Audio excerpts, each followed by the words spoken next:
In this class or video, you will study about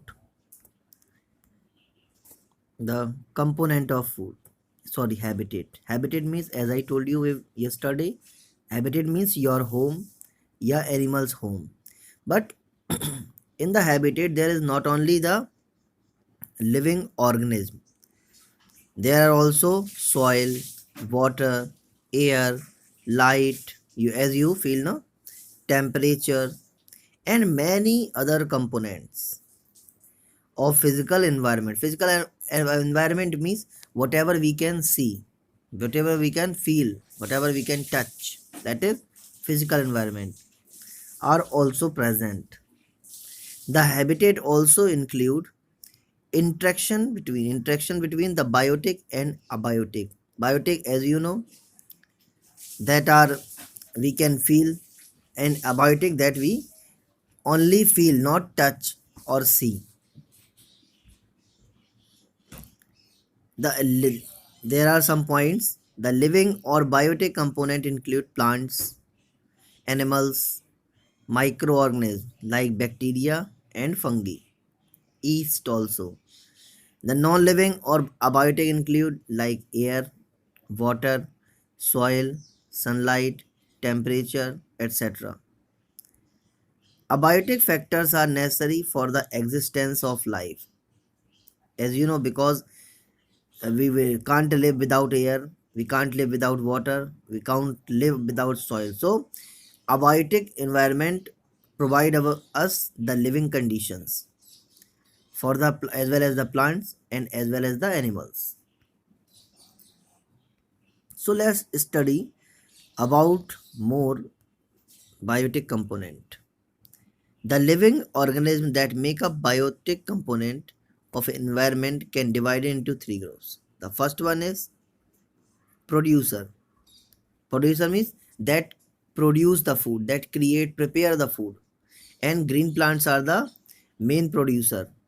They make their own food in the presence of carbon dioxide, using water, with the help of chlorophyll, in the presence of sunlight, in leaves by the process of photosynthesis. Photosynthesis की process से the plants make their food, and during this process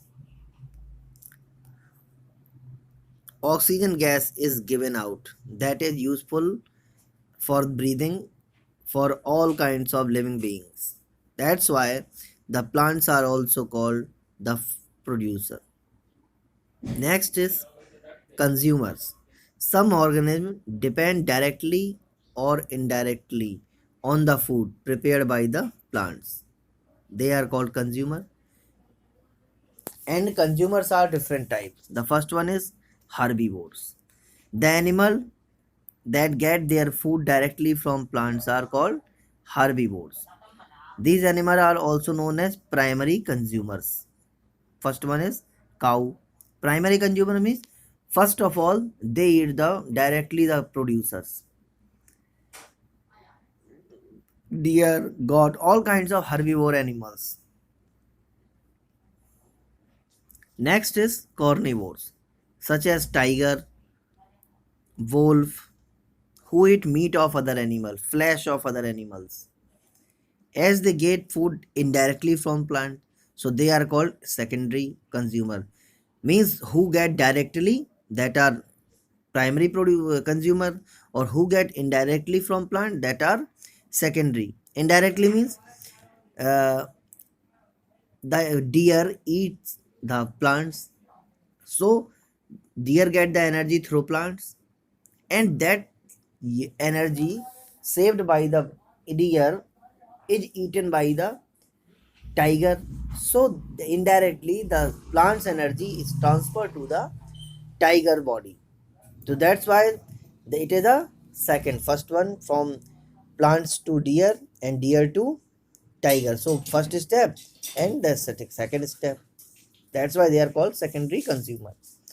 Next is omnivores, that consume both plants and animals, means that eats the plants material as well as the meat. like human, bear, crow. Yeah, these are some omnivores. And some animals eat, yeah, consume dead animals. Whatever the animal that die and we throw in the side passes of the road, yeah, side way of the road, in the dirty places, in the forest. So that are eaten by the animals are called scavengers. Crows, vulture, jackal, hyena, greyhounds. So they are called the cleaner of the forest. That's why forest remain always clean due to the with the help of scavengers. And the second one is decomposer, also called the cleaner of the forest. But there are difference between the scavengers and the decomposers. Scavengers only eat, yeah, the meat, yeah, flesh of the dead bodies of the animals. This, but in the category of decomposer, there which derive their food from dead and decaying plants and animals. They are also taking their food from the dead and decaying animals, but they convert, the decomposer convert their food, the, yeah, dead bodies, into the dark colored substance, that is called humus, and that is full of nutrients and useful or the beneficial for the soil. Okay, so this type of animals are called decomposer because they decompose, पूरी body को गला देते हैं, सड़ा देते हैं, and mix it into the soil. As they decompose the dead organic matter like microorganisms, bacteria and fungi act as, so example of decomposer are bacteria, fungi. Okay, so I think it is enough in this video.